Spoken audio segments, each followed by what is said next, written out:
Stories of Life with John, Super Ted, and Truzo.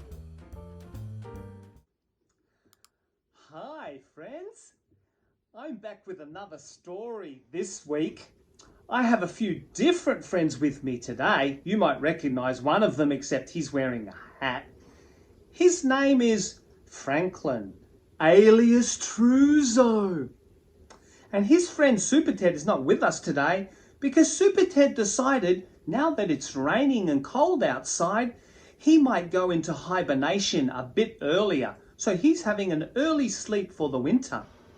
And of course, the other one sitting in my lap is a Scotch Terrier whose name is Bobby. And here in the foreground, you can see a giraffe who we've called Charity. Now, many years ago, there's this story that I want to tell you about someone called Greyfriars Bobby. In the city of Edinburgh in Scotland, there is a fountain near a street corner, not far from Greyfriars Church and a marketplace. And at the very top of this fountain is a bronze statue of Bobby. Bobby is very, very well known in Edinburgh City, and that's why they created this fountain with a statue of Bobby at the top. Now you might be thinking that Bobby is a person or a little boy, but Bobby is not a little boy, but he is a little Scottish Terrier. And his story is very interesting. So let me tell it to you with my friends here. Many years ago, the master and Bobby used to always go to the marketplace near Greyfriars Church, very close to the spot where today the fountain stands with the statue of Bobby on the top. And they would work there and shop there. And then every day at noon, that's 12 o'clock, there would be a great big boom from a big cannon in the castle in the city. And when that cannon went off, the master took Bobby and they went across from the marketplace to a restaurant called Trails. And at the restaurant, Bobby's master would sit down and have his lunch, and the owner of the restaurant would come out and bring Bobby a piece of bread and a nice bone to chew on. And they did that for many, many years until one day Bobby's master died. That was a very sad occasion for many people, and especially for Bobby. They took Bobby's master, as Bobby followed along, to Greyfriars Churchyard, where they buried his body in the cemetery there. After 3 days, at the sound of the boom of the big cannon in the castle, the restaurant owner that owned the restaurant called Trails noticed that a little Scotch Terrier came pattering up to the restaurant. Ooh, the restaurant owner looked and recognized that it was Bobby. He looked very hungry and very much in grief, or sad as we would say. While the owner of the restaurant, knowing Bobby, decided that he would give him his regular piece of bread and a bone. As soon as Bobby got the bread and the bone, he trotted back to the graveyard across the road and lay down, ate his piece of bread, chewed on his bone, and kept watch over his master's grave. The very next day, boom went the big cannon in the castle. And sure enough, Bobby trotted off to Trail's restaurant. The owner, seeing Bobby again, became very curious. He gave him his regular piece of bread and bone, and then he decided to follow him, find out where he was going. He followed him all the way to the graveyard, and there he saw him lying down beside his master's grave, keeping watch, eating his bread, chewing on his bone. For a long, long time, Bobby came to the restaurant at noon, went straight back to the graveyard to watch over his master's gravesite. Now, some people took pity on Bobby because they didn't think it was right for the poor dog to be on his own, out in the weather, in the graveyard, all by himself.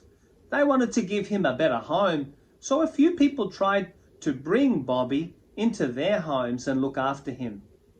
But 3 times he ran away. He wanted to be beside his master in the graveyard. As many times as they tried, Bobby would not stay there with them. He was loyal and faithful to his master.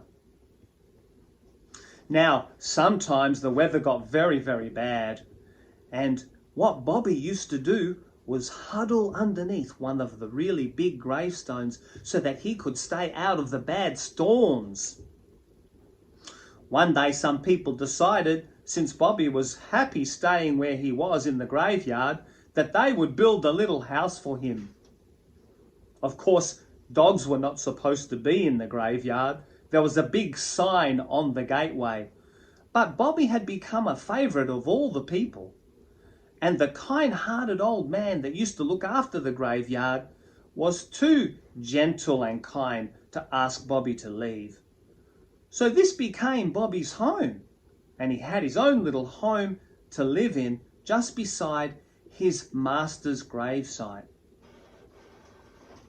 This continued for many, many years, but then one day there was a law that was passed in Edinburgh, in the city of Edinburgh, and it required that every single dog be wearing a collar and have a license.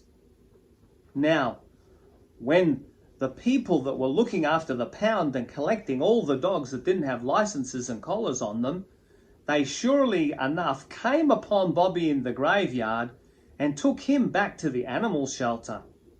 Of course, Bobby was very well known, and news soon got round the city that Bobby had been taken into the animal shelter. Now, Bobby was a favourite of the mayor of the city, and the mayor of the city decided to do something really nice. When he discovered that Bobby had been taken into the animal shelter, he decided to buy a brand new collar for Bobby and pay for his license fee every single year. Woohoo! And you know what? The collar that the mayor bought for Bobby still sits in one of the museums of the city, so people can go over there and have a look at that. As time went on, Bobby got older and weaker, but he did not leave the side of his master's gravesite. And he never stopped going to Trail's restaurant to collect his piece of bread and bone. He remained at his master's gravesite all of his life until his death. He began this time of trotting over to the restaurant and back to the gravesite in 1858. And he didn't stop until the day that he died in 1872. Today, if you go over to visit the city of Edinburgh and go to the little fountain with Bobby's statue on the bronze statue on the top, you will read an inscription, and it reads like this: a tribute to the affectionate fidelity of Greyfriars Bobby. In 1858, this faithful dog followed the remains of his master to Greyfriars churchyard and lingered near the spot until his death in 1872. Now, if we can do our arithmetic, we will work out that the number of years between 1858 and 1872 is 14 years. That's a long time for any dog to live, but Bobby the Scottish Terrier lived much longer than that. But he stayed by his master's gravesite day and night for 14 years. Now that's got to say something about his love for his master. All of that time, even though his master had died, Bobby remained faithful, showing his loyalty, his love, and honouring his master's memory. Isn't it good that God gives us such beautiful, faithful creatures? I think it's wonderful. Imagine if we could honour our mums and dads and our brothers and sisters in the same way, to be faithful to them, to love them. What a happy place it would be. I wonder, what could we do to show our love and honour our mums and dads and the members in our family today? I wonder if my friends can count on me to be so faithful and so loving. I wonder if your friends could count on you to be so faithful and loving. I'm sure they can. That's all for us this week. I'll be back next week with another exciting story. Bye.